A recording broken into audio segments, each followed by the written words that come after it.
All right, I think we're back live. So, hey there, SCC debaters. I was speaking to Matt recently about your upcoming public forum tournament and told him how I had a pretty extensive background in public forum debate. And he said that you guys have been working through just the basics of it, but it sounded more like a hacked version of Parley. So I'm going to go through just some basics here on what public forum really is, how it's different from Parley, how it's the same, and how you can construct cases and probably walk into this tournament and really take it away. A little bit of background on me. So I have done Parley for the last 3 years in college, coached it for the last year. And before that, I did public forum debate for 4 years in high school. Made it to the national level. I was seeded 13th in the country for a little while, and it was an absolute blast. But it's a very different beast from Parley. And it actually, before you get any worries or concerns about it, know that it's actually a whole lot simpler and it's a lot more basic. Like whatever creative construction you're really setting up for Parley, take it back a few steps. You don't need a plan. You don't need solvency. You don't need agents. You don't need any funding. It's a very, very basic.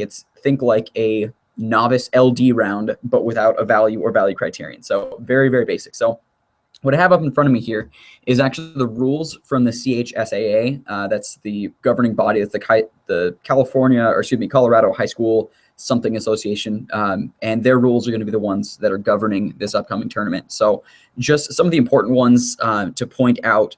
It's called pro and con, so that's like one of the minor little details of this tournament, as you'll see. But so the first couple rules are really the most important here. So you're convincing a neutral judge that you have better reasons for your positions. So you're not proving a plan, you're not passing a policy, you're not upholding a value, you are just proving better positions. So your advocacy is your side of the resolution. The resolution is your advocacy.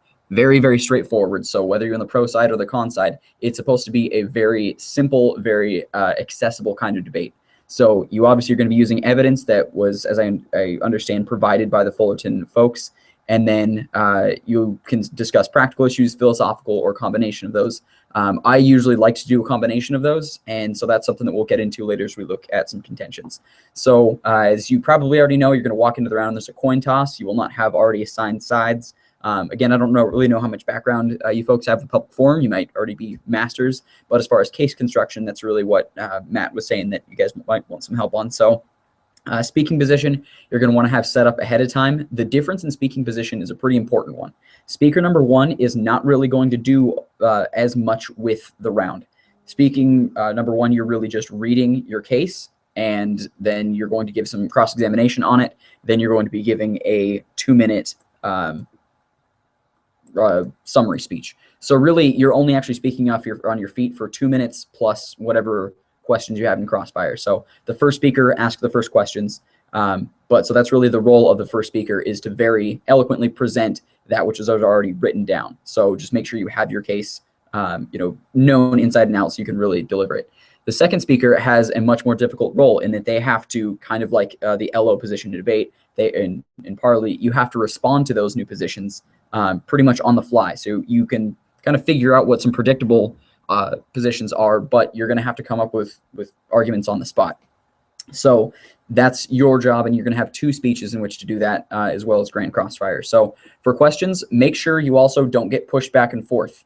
So as I said, we'll go over case a little bit later, but Crossfire is one of the most important parts of the round. There's some judges that flow it, some that don't, but that is really where a round can be won or lost, because later speakers can reference Crossfire points in contentions throughout the round as voters, etc. So if you're very good at cross-examination in an LD sense, unfortunately Parley doesn't have a whole lot of time for questions anymore. If you're good at cross-examination in the LD sense, this is your kind of debate. Really practice this. I hope you guys have already been working on it. Crossfire is really where you can win or lose the debate. So it's that 3-minute back and forth. You have to be nice and let the other side ask questions as well, but make sure that you control Crossfire. Be assertive with it. Don't be a bully, but make sure that you are running that entire round.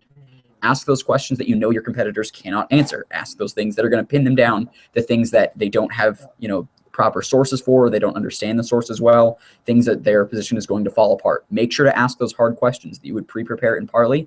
Have a couple of those set aside, already written down, that you're going to ask for some base arguments.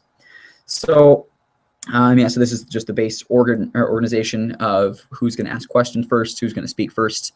Grand Crossfire is just kind of a giant mess. So there's no electronics apparently, so you can't use the internet anywhere throughout the tournament, including like in prep stuff. You probably honestly can get away with it, but at least in round, they are not required to provide plugins or internet access. So you probably shouldn't work with that. So that said, let's look at my case from Nationals 2011, just so you guys get an idea. So I looked over, I think it was Joe's case, just very briefly, just for structure, and it looks like it's still kind of like a plan advantage kind of format. This isn't exactly how you should do it, but I had a whole lot of success with this. I saw at the national level, everyone from New Jersey to Florida to Colorado had roughly the same structure. So the way I have it here is this is the introduction. It's just a base layout of the arguments. This is a very important sentence here. It's basically stating what your advocacy is. So ours was, it is upon this principle that my partner and I stand in firm affirmation of the resolution. So the world deserves equality, and nations who so wish it deserve democracy. Think there the summary statement, or like the little preview that you give. You know, because the affirmative side believes that water is a fundamental human right, we are proud to propose blah. That's what you're going to be giving here. But it was always really valuable that my partner and I had these bit of intro. It just sounds a little bit more eloquent instead of jumping right into the structure of a debate. So then I always have, before I begin, allow me to define some key terms. By the way, I'm going to post both of these cases, my pro and my con case, onto the Facebook group so you guys can review these later for structure. But then before we begin, you're going to define some key terms. So you can define them kind of in a sentence or however you want, but this is the point where you give definitions.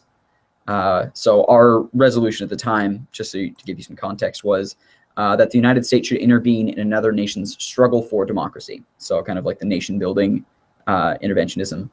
And then this is a very important part. I did see this in Joe's case, but this is really what can win or lose the round for you. In order to prove their side and win this debate, my opponents must employ a cost-benefit analysis to conclude that intervening in another nation's struggle for democracy is more harmful to the U.S., the intervening nation, and the world. So make sure that you establish what your opponent has to prove to win the debate and what you have to prove to win the debate. Say those things very explicitly, like write that explicitly. I like to always write things out very straightforward, exactly how I would say them in the rounds. And then as my partner became first speaker reading the case, he'd do the same.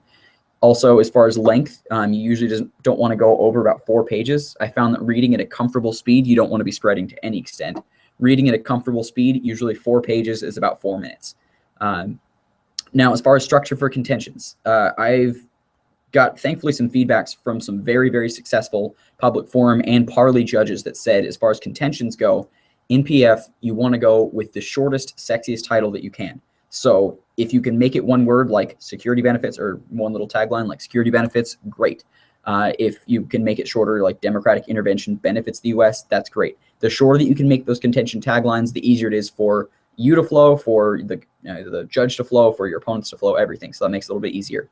Also, I would highly suggest referencing specifically what page your evidence is on. So I noticed that you guys had references to the source. I know that in the rules over here, it talks about let's see, where you have to actually cite your sources. Yeah, here we go. So online sources must include the title of the website, database or access point, date accessed, and the web address. So that kind of stuff you still have to reference. I would just give it a title. You're going to have the physical piece of paper. If they ever ask for it, or if you ever need it in round, I highly suggest giving yourself some little reference. Like this was kind of a nomenclature my partner and I figured out that would reference some specific packet of information and the page that it was on. So this is really just where you write, think a eloquent essay. You're writing something that sounds really pretty. So it's not quite as high language as what you would put in a normal essay, but that is going to be what it's like. In your guys' case so far, looked like it did this pretty well.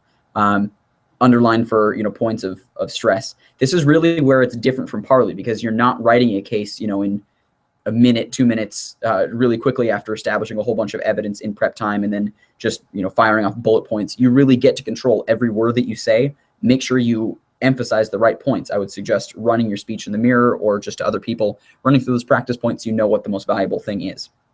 Subpoints are also very valuable in these kind of contentions, particularly when you get into economic things. I know you guys are talking about demilitarize the police, so maybe you want to talk about specific counties can be different subpoints. You can talk about at different levels of law enforcement. I know it's local police, so you don't have a whole lot of breadth, but even still, subpoints can be useful.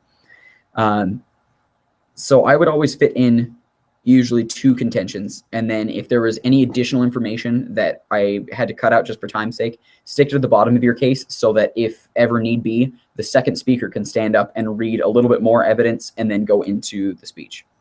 And then also make sure to just include a powerful conclusion. So that kind of wraps up the basis of what case construction looks like. Again, this is, I believe, 4 pages, and it's a very, this we had almost, down to the second. So it was always 3:59 when we finished the speech. So make sure that you time it and you have it about right, but even, you can write in things like transitions. So that's kind of how case structure ought to go. I'm not sure quite how college does it, but I can tell you that they're probably not going to be running with things like plans. They're likely not going to have values, etc. So your advocacy can really be as general as because we believe in public safety, or because we believe in security of local populations, or the social contract, or whatever. You can have something that's a general statement of advocacy, but really the side of the resolution that you're on is your advocacy. You don't have to propose a plan or anything past that, because then you're going to get into nitpicking. And what public forum is supposed to be all about is being an accessible, straightforward form of debate that does not require excessive jargon. You don't have to have a ton of training. If this is your first tournament that you're going to, this is the perfect kind of debate to enter. If you have any nervousness about debate, this is the kind of debate that you have with classmates over through various courses. This is the kind of debate you have with family members, with just any old person. It's a very straightforward kind of like, I have arguments 1, 2, and 3, and they are better than your arguments 1, 2, and 3. You still want to have like a weighing mechanism at the end of the round where you say, or really weigh out the arguments in your voters. Make sure to explicitly give voters, but that's really what the round weighs down to. So there's very little technicality, and because of that, you can win or lose a round on one little point. So do not go for preponderance of evidence. Don't go for just, a ton of arguments to spread out the other person, or say that, their 1 contention stands, but our 2 contention stands. So based on math, we win. That's not good enough. You have to make sure that your overwhelming arguments and voters are better than theirs, just like in any other kind of debate. But just remember, one small bit of argumentation can very easily win a round for another side. So you've got to play, accurate defense. So with that, I think that's good for now. I'm going to go ahead and answer any questions that you guys have later in the comments down below.